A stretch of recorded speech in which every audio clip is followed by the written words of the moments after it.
do something you're very passionate about. And don't try to chase what is kind of the hot passion of the day.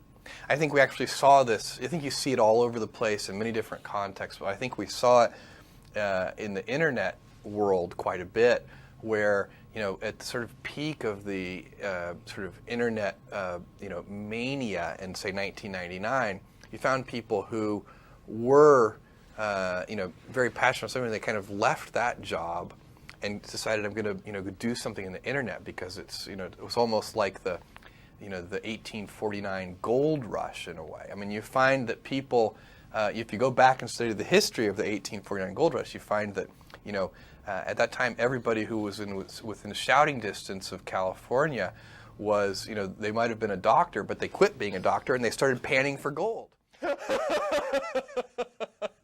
And that almost never works. And even if it does work, according to some metric, financial success or whatever it might be, I suspect it leaves you ultimately unsatisfied. So you really need to be very clear with yourself.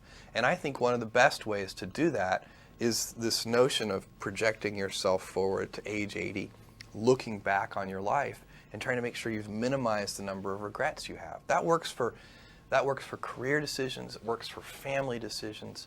Do you want? I have a 14-month-old son, and it's very easy for me to, if I think about myself when I'm 80, I know I want to watch that little guy grow up. And so I don't want to be 80 and think, shoot, I missed that whole thing, and I don't have the kind of relationship with my son that I wished I had, and so on and so on.